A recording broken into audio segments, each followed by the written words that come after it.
नमस्कार, मराठीयन्स किचनमध्ये मी उत्कर्षा आपले मनापासून स्वागत करते। आपण आपल्या आहारात रोज पालेभाज्या या खाल्ल्याच पाहिजेत। चाकवत ही भाजी आपल्याला थंडीमध्ये जास्त प्रमाणात बघायला मिळते आणि चाकवतची भाजी खूप पौष्टिक आणि आपल्या आरोग्यासाठी फायदेमंद पण असते। या भाजीमध्ये व्हिटॅमिन्स हे भरपूर प्रमाणात असतात। व्हिटॅमिन अ, लोह, iron, phosphorus, folic acid, potassium आणि मॅग्नेशियम भरपूर प्रमाणात मिळते। तसेच फायबरही मिळते, म्हणूनच चाकवतची भाजी आपण ही खायलाच पाहिजे। चला तर मग आपल्या आजच्या या चाकवतच्या भाजीच्या रेसिपीला सुरुवात करूया। आणि हो, तुम्ही जर माझ्या चॅनलवर म्हणजेच मराठीयन्स किचन चॅनलवर नवीन असाल तर मराठीयन्स किचन चॅनलला सबस्क्राईब जरूर करा। इथे मी ही चाकवतची भाजी स्वच्छ 2 ते 3 पाण्याने धुवून घेतली आणि आता ती आपल्याला बारीक चिरून घ्यायची आहे। जितकी होईल तितकी ती बारीक चिरून घ्यायची आहे। आता ही भाजी मी एका पातेल्यात घेते आहे।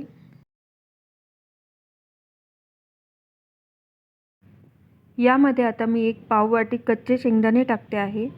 शेंगदाणे टाकल्यानंतर 20 ते 25 पाकळ्या लसणाच्या टाकल्या आहेत। 5 ते 6 मिरच्या 2 भाग करून यामध्ये टाकल्या आहेत। इथे मी पाव वाटी मुगाची डाळ घेतली आहे। मुगाची डाळ स्वच्छ धुवून त्यामध्ये टाकायची आहे। मुगाची डाळ टाकल्यामुळे या भाजीला खूप छान चव येते।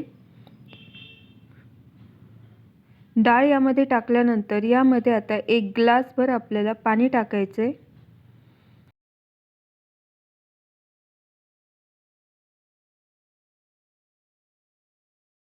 पाणी टाकल्यानंतर इथे गॅसवर हे पातेलं आपल्याला भाजी शिजायला ठेवायचे।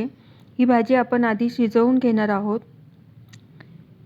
एक 7 ते 8 मिनिटे ही भाजी छान शिजवून घ्यायची आहे। अशा पद्धतीने आता ही भाजी शिजवून झाली आहे। याची आपण फोडणीची तयारी करूया। इथे मी गॅसवर कढई तापायला ठेवली आहे। त्यामध्ये एक पळीभर तेल टाकलं आहे। त्यामध्ये परत 10 ते 12 लसणाच्या पाकळ्या टाकल्या आहेत। पाव चमचा हिंग टाकला आहे। अगदी पाव चमच्यालाही कमी थोडीशी हळद टाकली आहे। आणि आता इथे मी 1 चमचा डाळीचं पीठ तेलातच टाकले आणि ते त्यामध्ये परतवून घेते आहे।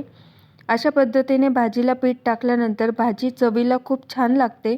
तुम्हाला जर असे टाकायचे नसेल तर तुम्ही पाण्यात मिक्स करून टाकले तरी चालेल।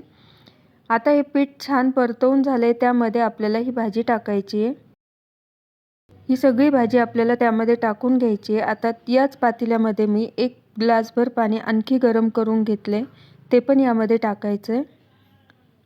आणि 3 ते 4 मिनिट ही भाजी छान उकळवून घ्यायची आहे। यामध्ये चवीनुसार मीठ टाकायचं आहे। मीठ पण यामध्ये मिक्स करून घ्यायचं आहे। यावर झाकण ठेवून आपल्याला ही भाजी 2 ते 3 मिनिटे उकळवून घ्यायची आहे।